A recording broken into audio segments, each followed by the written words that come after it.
السلام عليكم ورحمة الله.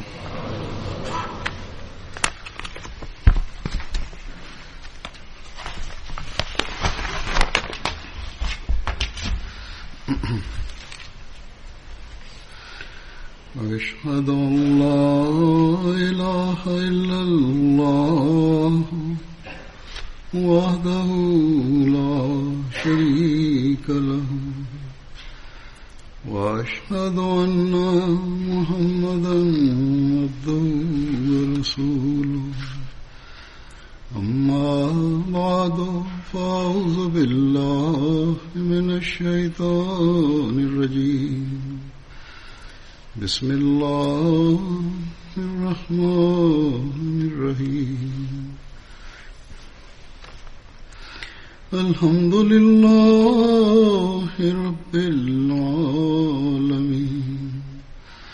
الرحمن الرحيم مالك يوم الدين إياك نعبد وإياك نستعين اهدنا الصراط المستقيم صراط الذين أنعمت عليهم غير المغضوب عليهم ولا الضالين.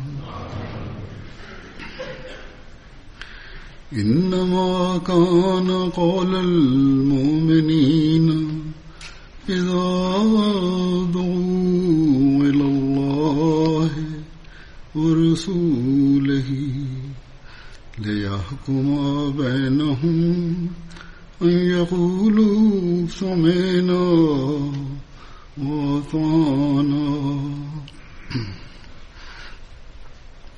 وأولئك هم المفلحون.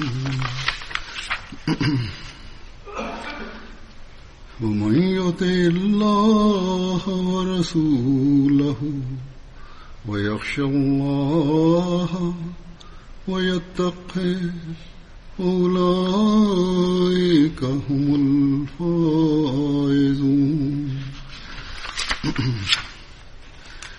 وأقسموا بالله جهد أيمانهم لئن أمرتهم ليخرجن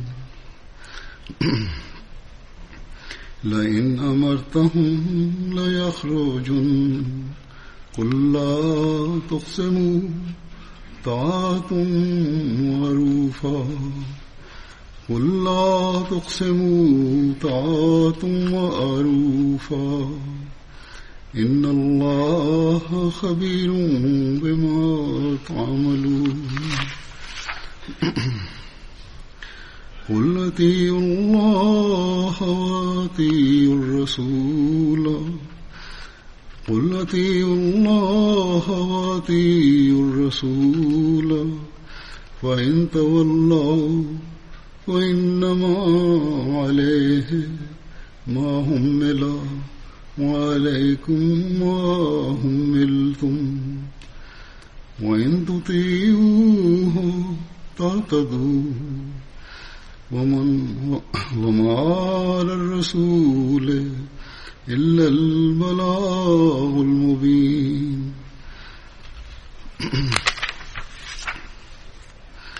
وعد الله الذين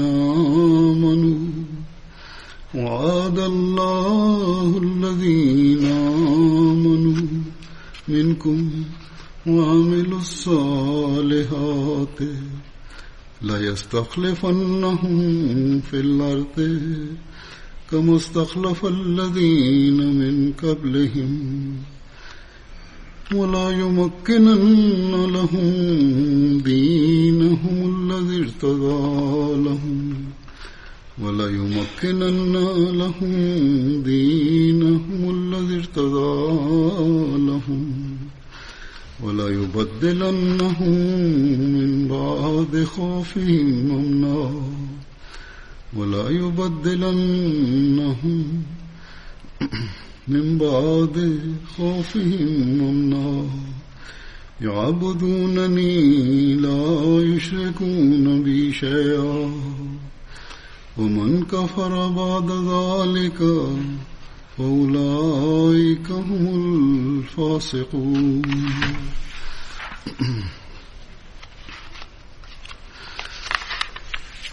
وأقيموا الصلاة وآتوا الزكاة وأطيعوا الرسول وَلَعَلَّكُمْ تُرْحَمُونَ لا تحسبن الذين كفروا معجزين في الأرض ومأواهم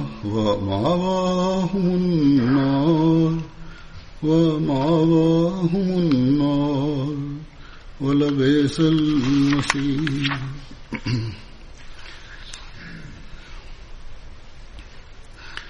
ये आयत जो मैंने तिलावत की हैं Die Verse, die ich eben rezitiert habe, sind Verse aus der Surat An-Nur. Und das Ayat ist der Khilafat-Vers, also in welchem Allah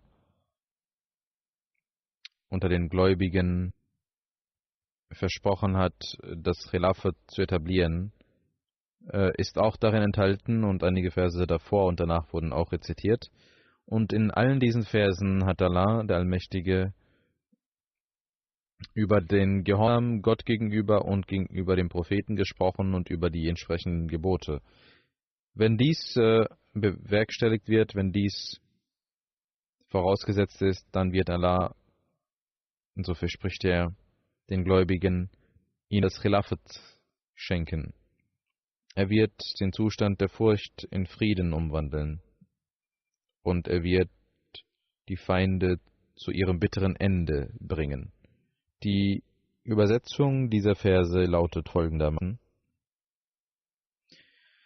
Die Rede der Gläubigen, wenn sie zu Allah und seinem Gesandten gerufen werden, damit er richten möge zwischen ihnen, ist nur, dass sie sprechen, wir hören und wir gehorchen. Und sie sind es, die Erfolg haben werden. Wer Allah und seinem Gesandten gehorcht und Allah fürchtet und ihn zum Schild nimmt, solche sind es, die Glückseligkeit erlangen werden. Sie schwören bei Allah ihre feierlichsten Eide, sie würden, wenn du es ihnen befiehlst, gewisslich ausziehen aus ihren Häusern. Sprich, schwört nicht. Was geziemt, ist der Gehorsam, Maruf-Gehorsam. Wahrlich, Allah ist wohlkundig dessen, was ihr tut. Sprich, gehorchet Allah und gehorchet dem Gesandten. Wenn ihr euch abkehrt, dann ist er nur für das verantwortlich, der Prophet, was ihm auferlegt wurde, und ihr seid nur für das verantwortlich, was euch auferlegt wurde. Und wenn ihr ihm gehorcht, sollt ihr dem rechten Weg folgen, und dem Gesandten obliegt nur die deutliche Verkündung. Verheißen hat Allah denen unter euch, die glauben und gute Werke tun, dass er sie gewisslich zu Nachfolgern auf Erden machen wird, er wird sie zu Kalifen auf Erden machen, wie er jene, die vor ihnen waren, zu Nachfolgern machte, und dass er gewisslich für sie ihre Religion befestigen wird, die er für sie auserwählt hat, und dass gewisslich ihren Stand nach ihrer Furcht in Frieden und Sicherheit verwandeln wird. Sie werden mich verehren, und sie werden mir nichts zur Seite stellen. Wer aber hernach undankbar ist, das werden die Frevler sein. Und verrichtet allesamt das Gebet und zahlet die Zakat und gehorchet dem Gesandten, auf dass ihr Barmherzigkeit empfangen möget. Wähne nicht, die da ungläubig sind, könnten auf Erden entrinnen. Ihr Aufenthalt ist die Hölle, und eine schlimme Bestimmung ist das fürwahr.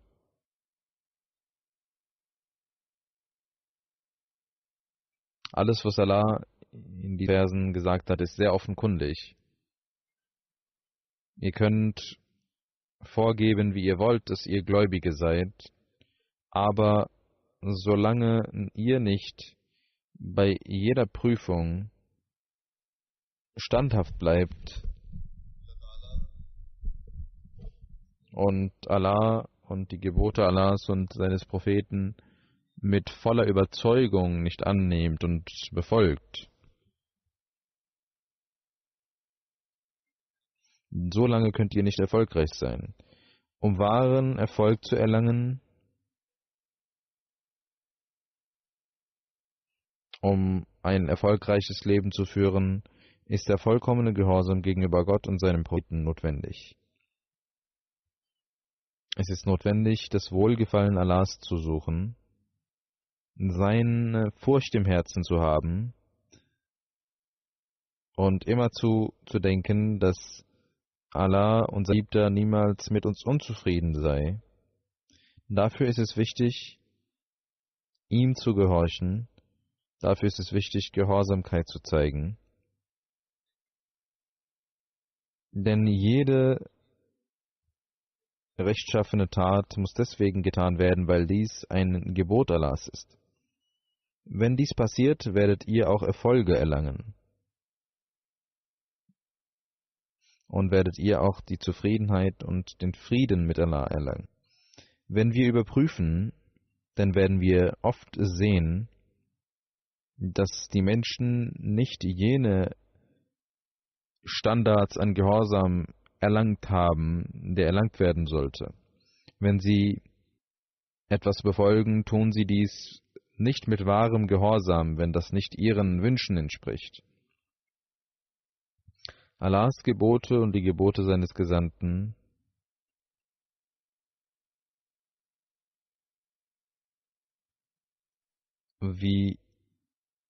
es wurde sehr oft in diesen Versen über Gehorsam gesprochen. Dieser Gehorsam ist verbunden mit der Bedingung, dieser Gehorsam ist die Bedingung für das Khilafat. Allah sagt also, dass das Khilafat-System ein Teil des göttlichen Systems ist. Und ist für euch wichtig, dass ihr Gehorsamkeit gegenüber dem Khilafat zeigt, denn es ist ein Gebot Gottes. Es ist eine Bedingung, um das Leben eines Volkes und auch eines Individuums, eines individuellen Moments, Gläubigen, zu gewährleisten. Dafür ist es wichtig, dass man den Gehorsam steigen lässt. Der heilige Prophet Muhammad sallallahu alaihi wasallam hat sogar gesagt, dass derjenige, der meinem Amir folgt, mir gehorcht. Und wer mir gehorcht, der gehorcht Allah. Genauso, wer dem Amir, den ich bestimmt habe, nicht gehorcht, gehorcht mir nicht. Und mein Ungehorsam ist der Ungehorsam gegenüber Gott. Der Gehorsam gegenüber dem Kalifen Zeit ist viel wichtiger als der Gehorsam eines gewöhnlichen Amirs. Man muss dies mit wahrer innerer Zufriedenheit tun. Und wir sehen im Leben der Gefährten solche Beispiele, was wahrer Gehorsam bedeutet. Ein Beispiel möchte ich nennen. Bei einem Krieg war Khalid bin Walid Anführer, aber Hazrat Umar radhiyallahu anhu hatte aus einem bestimmten Grund den Anführer getauscht. Während des Krieges wurde er ersetzt.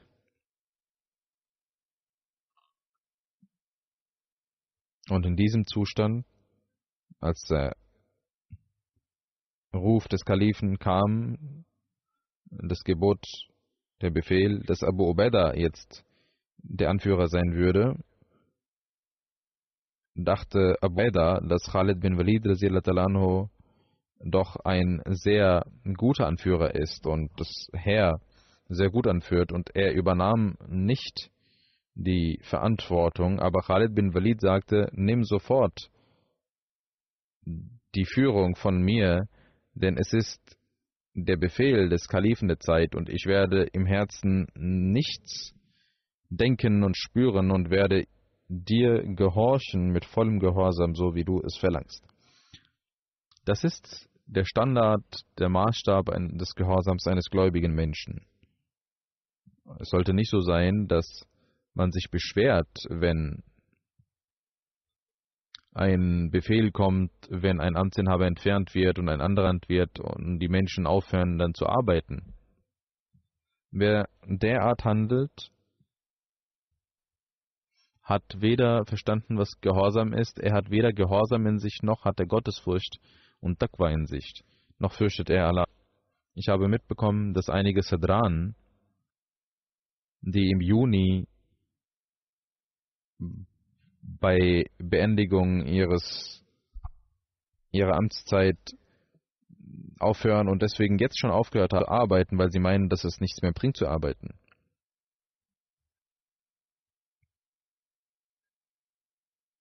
Haben sie gearbeitet, weil sie ein Amtsinhaber sein wollen, weil sie ständig ein Amtsinhaber sein wollen? Die Verantwortung, die sie in diesen Monaten haben, im Mai und Juni, sie sorgen sich nicht darum. Dieser Gedanke ist eine Untreue gegenüber dem Glauben und es ist ein rebellisches Denken, eine rebellische Denkweise, die sie führen. Und sie führen sich aus dem Kreise des Gehorsams des Khilafat hinaus, weil sie sagen, dass der Kalif der Zeit jetzt ein neues Gesetz erlassen hat, dass ein Zadr nur 6 Jahre lang arbeiten kann, dann werden wir nicht vollständig und richtig arbeiten. Solche Menschen sollten mit Gottesfurcht handeln und sollten Gott fürchten. Der heilige Prophet Muhammad sallallahu alaihi wasallam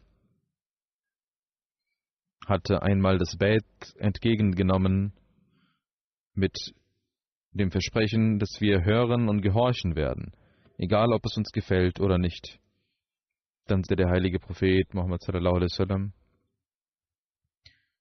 Wer Gott nicht gehorcht, wird Allah in einem Zustand am Tage des jüngsten Gerichts sehen, dass er weder einen Beweis, ein Argument haben wird, noch einen Ausweg.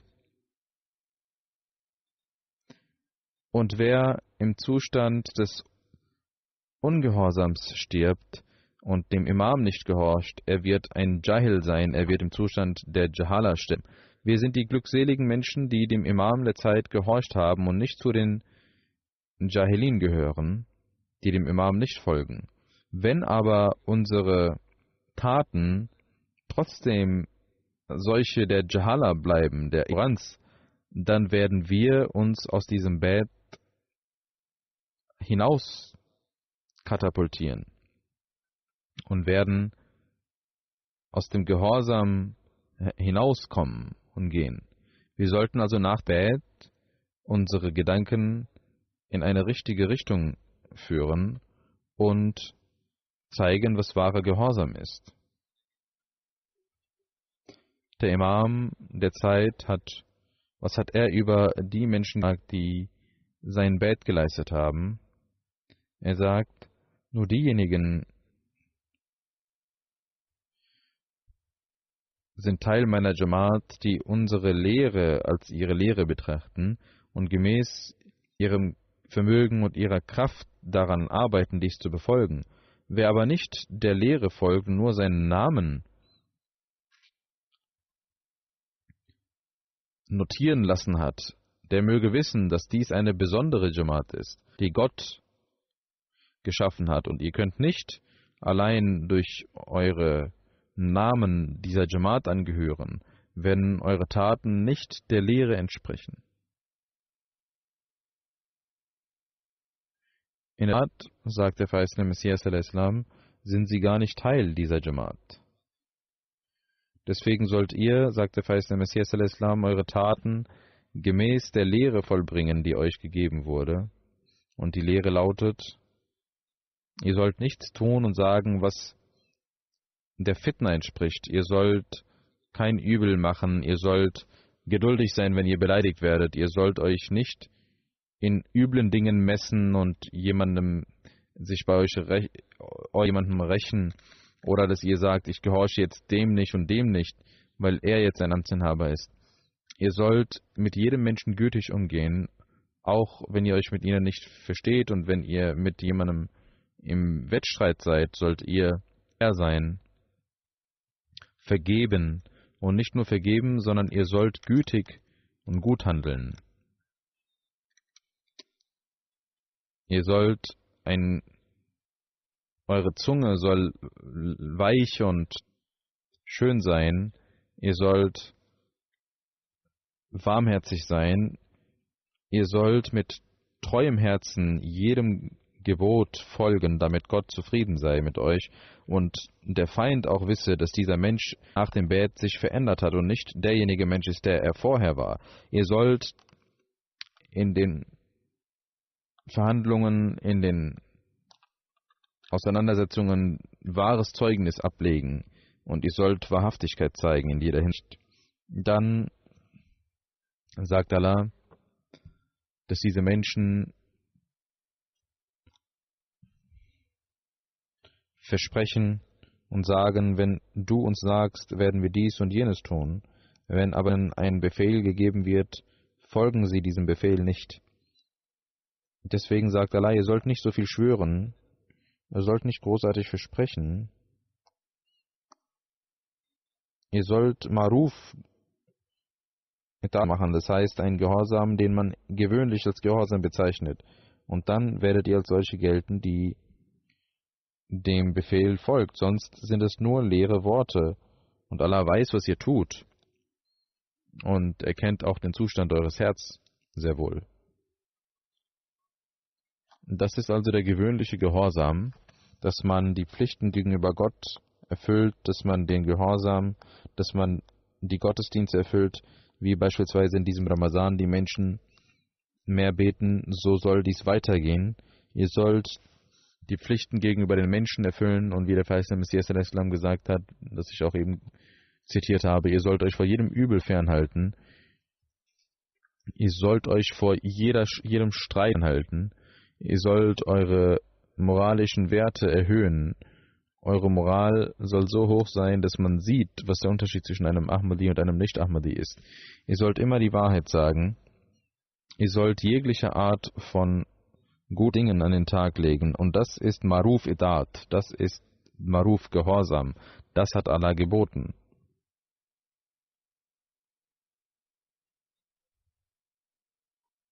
Und der heilige Prophet Muhammad sallallahu alaihi wasallam hat dies geboten.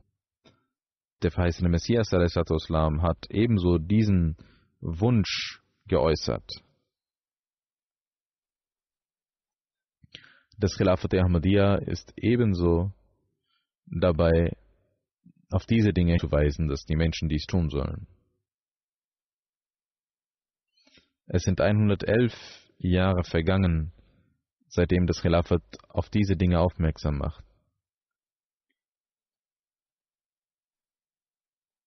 Genauso sollt ihr auch bei organisatorischen Angelegenheiten vollständigen Gehorsam zeigen, nicht nur die religiösen Angelegenheiten, so wie Hazrat Khalid bin Walid auch dies tat. Und ihr sollt euch nicht darüber streiten, ob dies Maruf ist oder nicht. Wenn es etwas ist, was gegen Allahs Geboten und gegen die Gebote des heiligen Propheten sallallahu alaihi wasallam ist, dann ist das nicht Maruf. Das, was wir im Ahd versprechen, dass der Kalif der Zeit, dass wir jeder Maruf-Entscheidung folgen werden, die der Kalif der Zeit uns gibt, das kann nicht dazu führen, dass jeder selbst entscheidet, was Maruf ist und was nicht. Hazrat Khalid bin Walid hatte nicht gesagt, während des Krieges, als die Feinde vorne standen, und auch Khalid bin Walid ein sehr guter Heerführer war, und als dieser Befehl von Hazrat Umar kam, sagte er nicht, dass dies nicht Maruf ist, sondern er zeigte vollständigen Gehorsam und gab Abu Ubaidah die Führung und arbeitete als einfacher Feldherr, einfacher Soldat.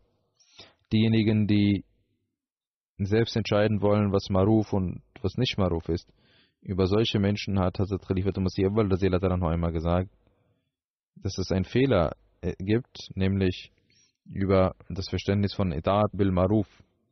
Das, was wir als nicht Maruf beachten, das möchten wir selbst entscheiden und dem nicht gehorchen.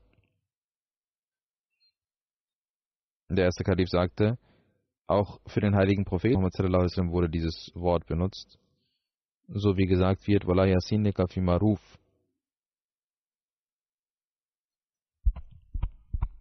Und ihr sollt ihm nicht ungehorsam sein in den Maruf-Entscheidungen.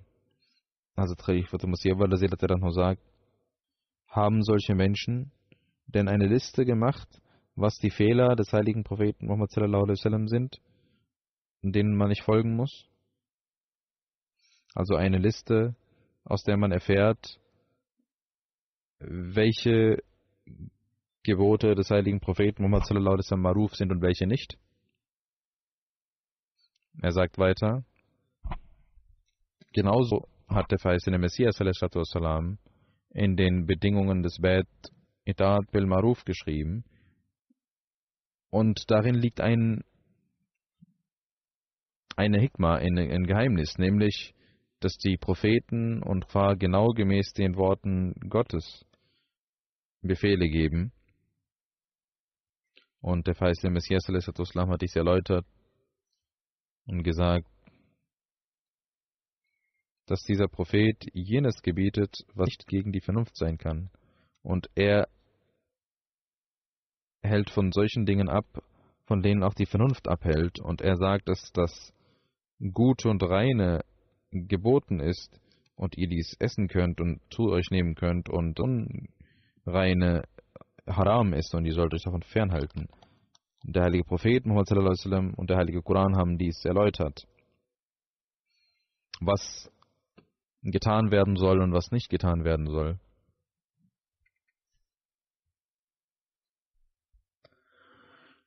Und wer Allah gehorcht und dem Gesandten gehorcht, sie werden die Erlösung erlangen. Es ist also wichtig, immer zu wissen, dass vom Khilafat auch nur das kommt, was Allah und der Prophet gesagt hat, das, was die Schariat sagt, und die Gebote des Khilafat genau gemäß der Sunna des heiligen Propheten Muhammad sallallahu alaihi wasallam. So war es immer und so wird es auch bleiben.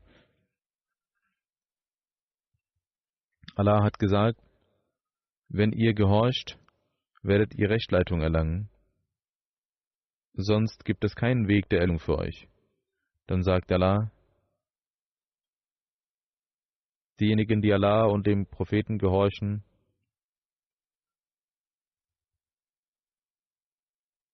Allah wird für sie das Khilafat fortführen.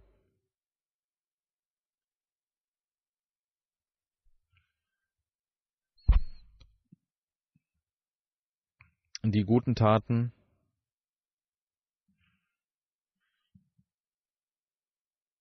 gehören nicht nur denen, die ihre Gottesdienste vollführen,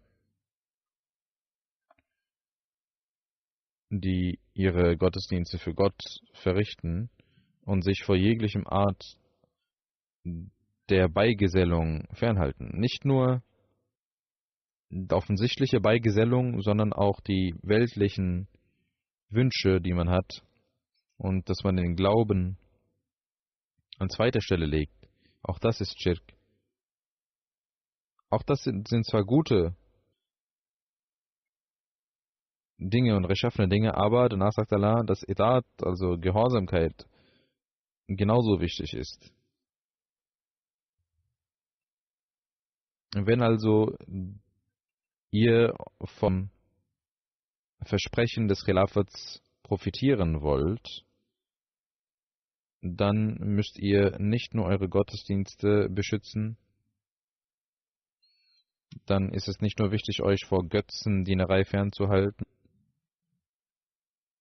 sondern auch dem Kalifen der Zeit vollkommen zu gehorchen, sonst werdet ihr zu den Ungehorsamen zählen, und wie der verheißene Messias al-Islam gesagt hat, dann werdet ihr euch von dem Bad entfernen. Dann sagt Allah, die Gemeinde derjenigen, die die Gläubigen sind, die mit dem Khilafat verbunden sind, sind solche, die das Gebet verrichten, die sich um die Lebendigkeit der Moscheen und der Gebete sorgen, die das Zakat zahlen, die ihre Hab und Gut reinigen, die für Allah und für den Glauben finanzielle Opfer erbringen und der Sunna des heiligen Propheten sallallahu alaihi wasallam folgen. Wenn dies passiert, dann wird Allah seine Barmherzigkeit diesen Menschen gegenüber zeigen. Wenn wir also die Barmherzigkeit Gottes in uns aufnehmen wollen, müssen wir uns ständig verbessern. Und wenn Allahs Barmherzigkeit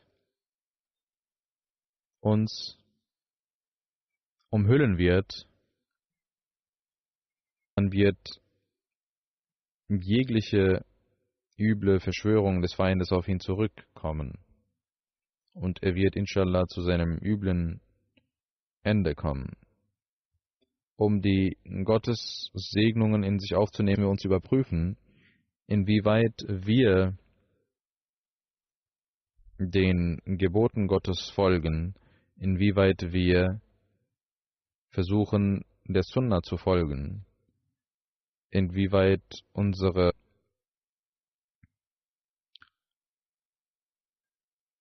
Maßstäbe des Gehorsams vorhanden sind. Nun werde ich aus den Zitaten von Hazrat Muslim Maud einige Dinge präsentieren, wie die Jamaat nach dem Tode des verheißenen Messias al-Islam solche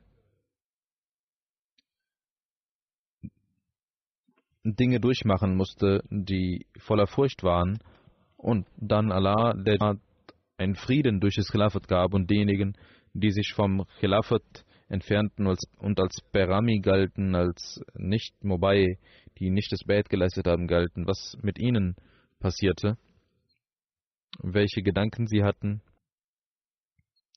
früher, welche Gedanken sie zuvor hatten und welche Gedanken sie danach hatten,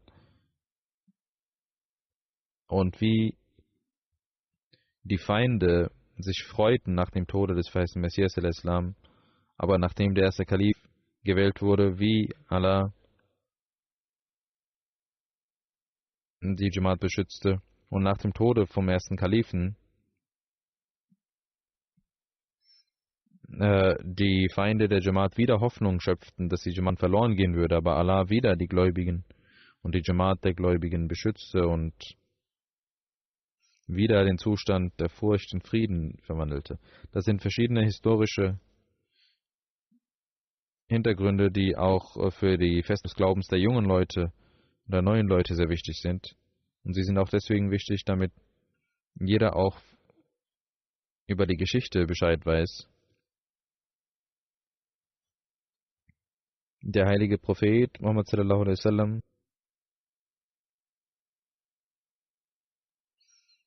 als er verstarb, darüber berichtet Hazrat Muslim wie der Zustand der Muslime war, dass auch beim Tod des verheißenen Messias al-Islam der gleiche Zustand herrschte wie damals beim Tod des heiligen Propheten Muhammad sallallahu alaihi wasallam. Er schreibt, dass der Zustand der Jamaat, der geistige Zustand der Jamaat beim Tod des verheißenen Messias al-Islam ähnlich war, vergleichbar war mit den Gefährten zur Zeit des heiligen Propheten Muhammad sallallahu alaihi wasallam, als er verstarb. Und wir dachten, dass der verheißene Messias al-Islam nicht sterben kann.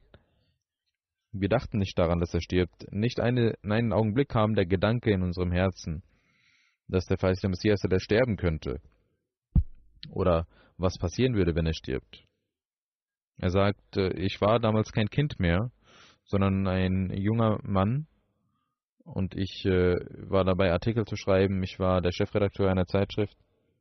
Aber ich kann schwören und sagen, dass nicht einen Augenblick, nicht einmal eine Sekunde kam der Gedanke in meinem Herzen, dass der verheißene Messias al-Islam sterben könnte.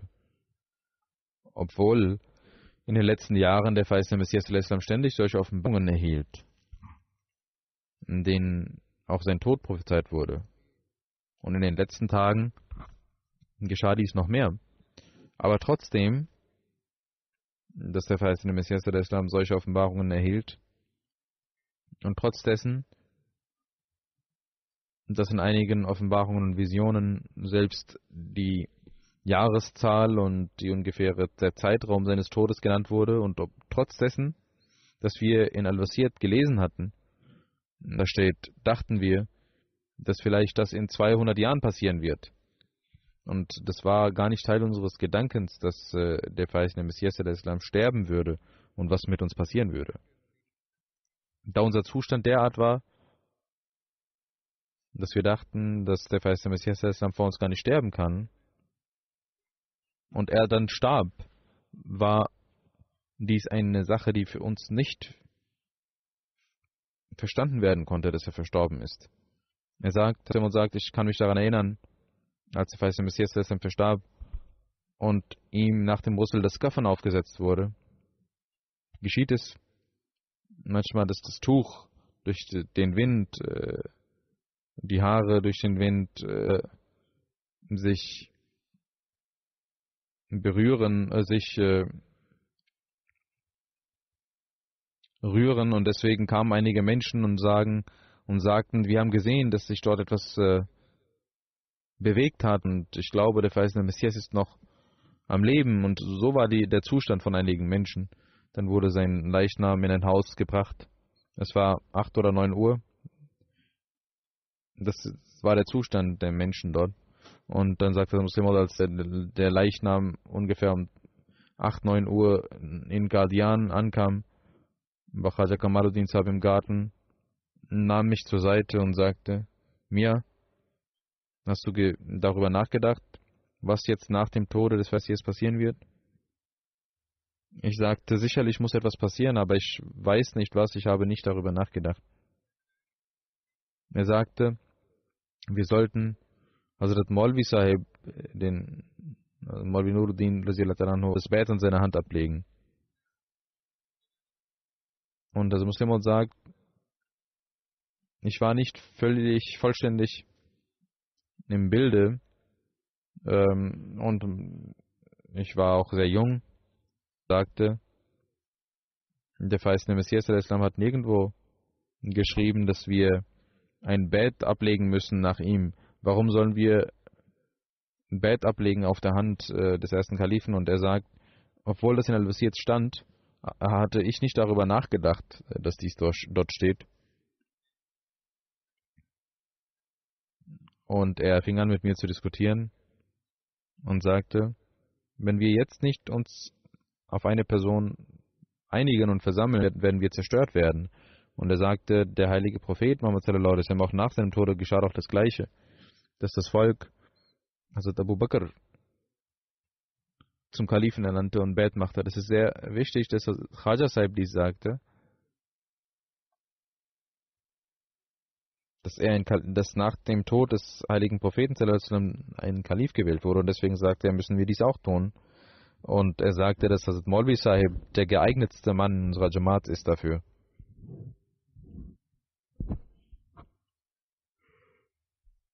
Dann schreibt er, dass Maulvi Muhammad Ali Sahib, also Khaja Sahib sagte zu Khalif Masih Sani, dass Maulvi Muhammad Ali Sahib genau das Gleiche denkt, und er sagt, dass die ganze Jamaat sich auf der Hand von Hazrat Ali Sahib versammeln sollte, also Maulvi Nuruddin, und so geschah dies auch. Die ganze Jamaat versammelte sich auf der Hand von Hazrat Khalifatul Masih al-Awwal und sagte zum ersten Kalifen, dass er das Bett abnehmen soll. Alle versammelten sich im Garten, und der erste Kalif hielt eine kurze Rede und sagte, ich habe keinen Wunsch, der Imam zu sein. Ich möchte, dass jemand anderer nach vorne kommt und ich das Bett mache. Und der Muslim sagt, dass er meinen Namen nannte, dann unseren Opa Mir Nasir Nawab Sahib nannte, dann Nawab Muhammad Ali Khan Sahib unseren Schwager nannte und ebenso andere Namen. Aber wir alle sagten nein, alle waren sich einig, dass Maulvi Nuruddin der Kalif sein müssen, und alle machten das Bett an seiner Hand. Gemäß einigen Überlieferungen gab es sogar ein Bekanntmachen von Khaja Sahib, dass gemäß Risala al-Wasiyat, gemäß Buch al-Wasiyat, wir einen Kalifen bestimmen müssen und wählen müssen. Und dafür schlug er den Namen des ersten Kalifen vor, von Maulvi Nuruddin vor. Das war die Denkweise der Menschen, auch derjenigen, die später gegen das Khilafat waren, die frühere Denkweise derjenigen. Vielleicht wollten sie dadurch auch ihre eigenen Ziele erlangen. Sie machten zwar das Bett an der Hand des ersten Kalifen, aber im Herzen war der Geist des Gehorsams gegenüber dem Khilafat in ihnen nicht vorhanden. Und deswegen waren sie ständig bestrebt danach, wie sie die Anjuman, also die Organisation der Jamaat, vor dem Khilafat stellen könnten und alle Rechte dem Anjuman geben könnten und dadurch selbst Einfluss gewinnen würden. Das war der Gedanke dieser Menschen. Über diese Absicht schreibt Muslim Maud anhu: Es waren 15 oder 20 Tage nach dem Bett des ersten Kalifen vergangen, als Maulvi Muhammad Ali Sahib zu mir kam und sagte: Mir Sahib, haben Sie schon mal darüber nachgedacht, wie das System unserer Jamaat laufen wird? Ich sagte: Was bringt es denn jetzt noch mehr darüber nachzudenken? Wir haben doch das Bett an der Hand des ersten Kalifen geleistet. Er sagte: Das ist doch nur ein Pir, ein Führer oder ein Pir, dem wir folgen, aber wie wird das System denn laufen? Ich antwortete: Wir haben doch das Bett an der Hand einer Person geleistet und er weiß besser, wie das Nizam der Jamaat laufen wird. Wir sollten uns nicht einmischen. Und er blieb ruhig, sagte aber, dass man darüber nachdenken muss, und ich bin nicht zufrieden damit. Und so erfahren wir, was der innere Zustand dieser Menschen war, was der Zustand des Herzens dieser Menschen war.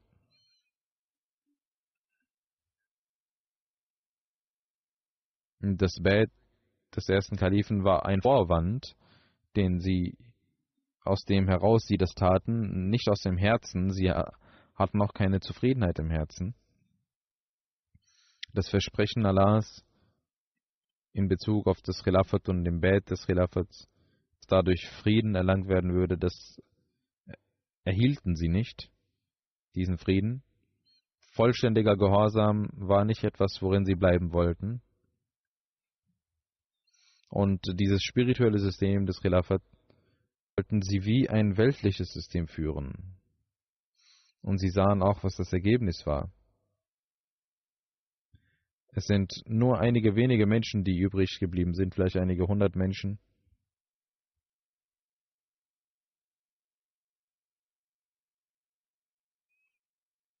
Und man muss sagen, es sind nur einige wenige Menschen, die mit ihnen sind, die ihnen folgen, ihrem Nizam folgen.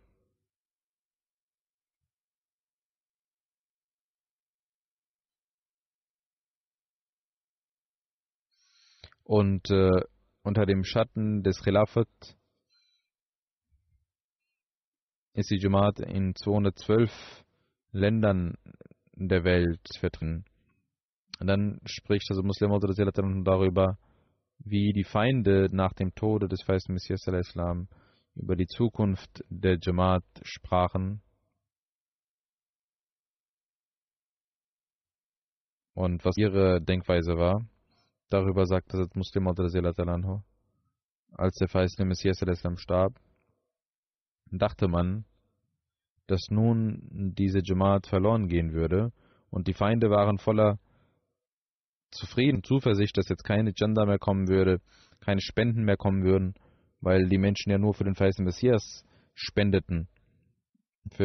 Aber als diese Menschen nach 1, 2 Jahren sahen, dass die Jamaat immer weiter wächst, was Personen angeht, was Opferbereitschaft angeht, was die Verbreitung des Glaubens angeht, gab es etwas Neues, was sie hervorbrachten und sagten, Maulvi Nuruddin Sahib ist ein großer Gelehrter in der Jamaat und deswegen er derjenige, weswegen die Jamaat vorankommt, und auch im Leben von Mirza Sahib war Maulvi Nuruddin derjenige, sagten die Feinde, der alles tat.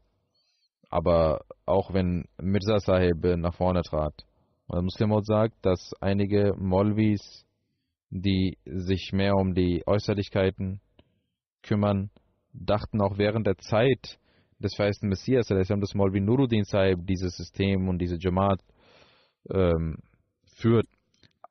Aber als sie nach dem Tode des verheißten Messias sahen, dass auch während der Zeit des ersten Kalifen die Jamaat Fortschritte macht, fingen sie wieder an zu sagen, dass wir haben doch gesagt, dass alles Maulvi Nuruddin tut, deswegen läuft das System gerade weiter und die Jamaat läuft nur wegen Maulana Nuruddin Sahib. Über ein Maulvi, also Muslim oder Zilataranho, dass die Menschen von Gujarat mir sagten, als der verheißene Messias starb, sagte ein Ahle Hadith Maulvi zu uns, jetzt seid ihr in unseren Händen, denn der heilige Prophet Muhammad hat gesagt, dass nach dem Nabuat das Khilafat kommt, nach dem Prophetentum. Ihr sagt, dass der verheißene Messias Mirza Sahib ein Prophet ist, auch wenn er ein Prophet, ein Schattenprophet des heiligen Propheten sei, aber ihr werdet kein Khilafat bekommen. Ihr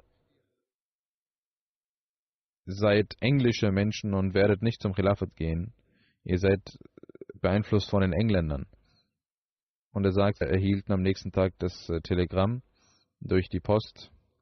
Heutzutage kann man innerhalb von einer Sekunde verschiedene Nachrichten herumschicken. Durch die Medien, durch das Internet gehen Dinge viral. Aber Telegramm war als das schnellste System und manchmal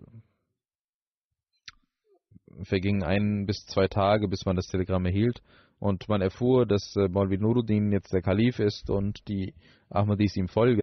Und als der Ahmadi ihm, diesem Maulvi, das sagte er, ja, der Maulvi Nuruddin ist ein sehr gebildeter Mann, deswegen hat er dieses Khilafat eingeführt, aber wir werden reden, ob nach ihm das Khilafat noch bestehen bleibt.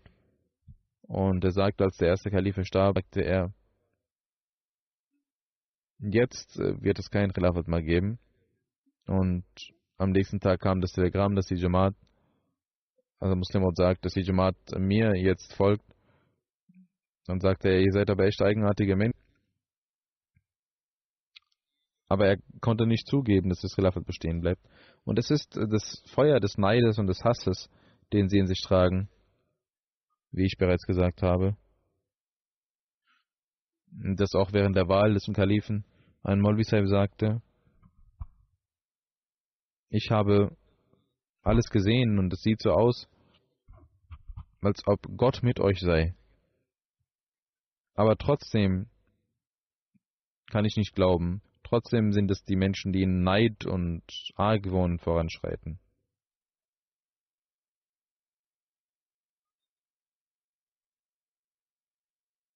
Allah lässt die Jamaat fortschreiten, die Jamaat wächst auf der ganzen Welt, auch in fernen Ländern gibt es Menschen, die Treue zeigen und in der Treue wachsen.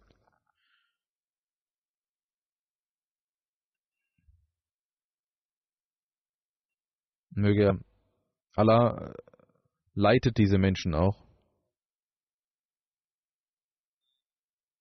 die dem Khilafat folgen. Ich möchte einige Beispiele nennen.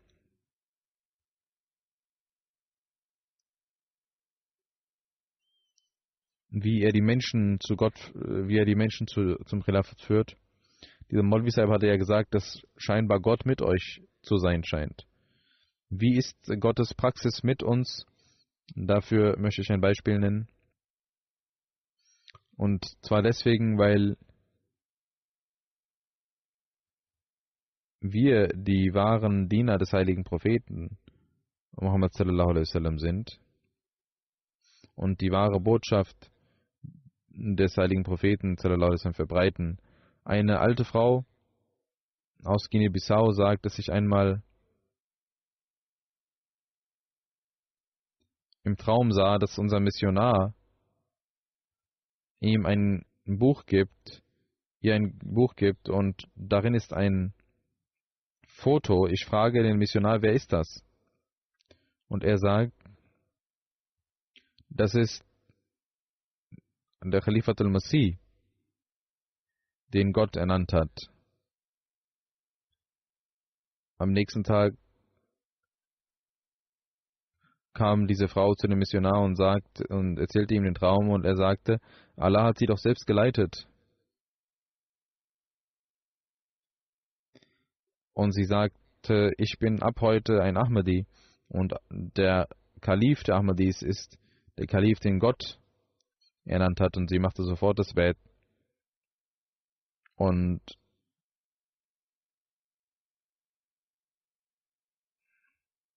sie ist eine sehr aufrichtige Frau, die Tabligh macht und allen erzählt, wie Gott sie geleitet hat. Genauso gibt es einen ägyptischen Menschen, der sagt, ich habe ihre Khutbat in MTA gesehen. Ich war ein Mensch, der in vielen schändlichen Dingen verwickelt war und auch streitsüchtig war. Auf MTA sah ich ihre Freitagsbrachen und ich versprach, ein Ahmadi zu sein, weil das Khilafat ist, was uns richtig führt.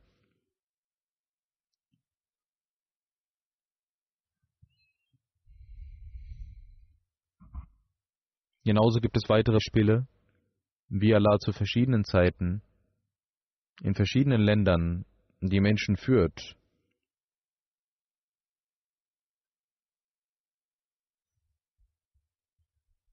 In Marwa, einer Stadt in Iran, sagt Missionary Jar Sahib, dass die Menschen MTA schauen, und seitdem MTA Afrika auch gesendet wird, schauen die Menschen dies und hören vor allem die Freitagsansprachen.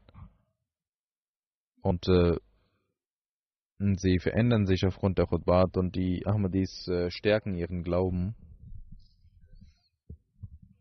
Und sie versuchen immer mehr, sich mit dem Khilafat zu verbinden, vollständigen Gehorsam zeigen.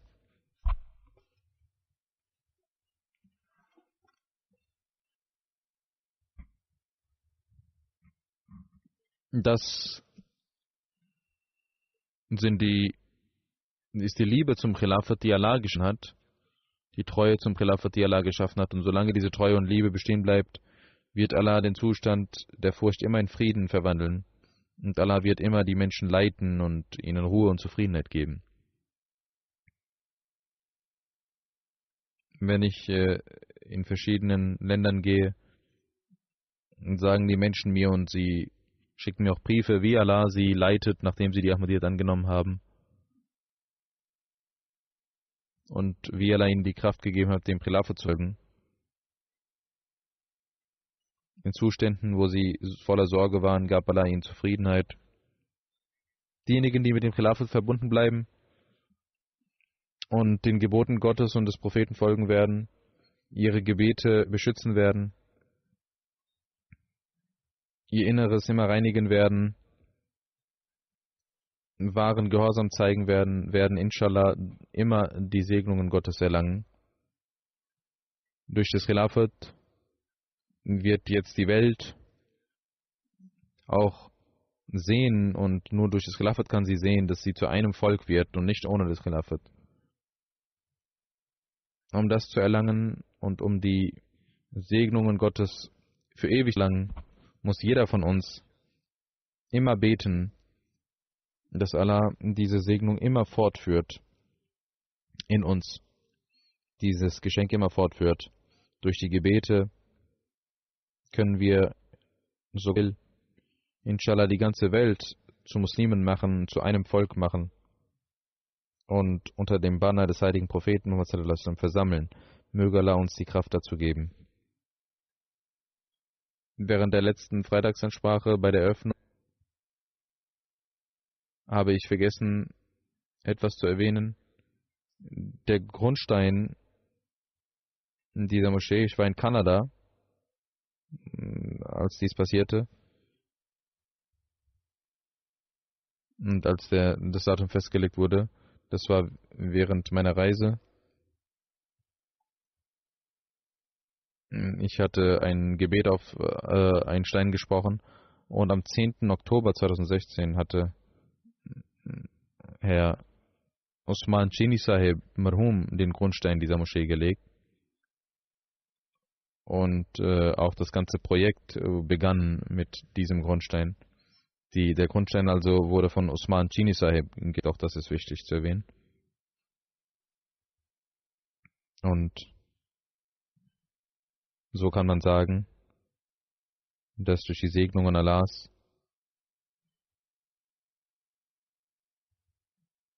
das chinesische Volk auch beteiligt ist an diesem Projekt, und wir sollten auch beten, dass Allah uns die Kraft gibt, dass wir den Islam in China auch verbreiten. Es war der Wunsch von Osman Chini Sahib, er war immer besorgt, dass in China irgendwie die Ahmadiyyat und der wahre Ilm verbreitet werden würden. Möge Allah seine Ränge erhöhen. Wir sollten dafür beten, und auch für China und auch in anderen Ländern sollten wir uns bemühen und dafür beten, dass Allah uns die Kraft gibt, den Islam zu verbreiten.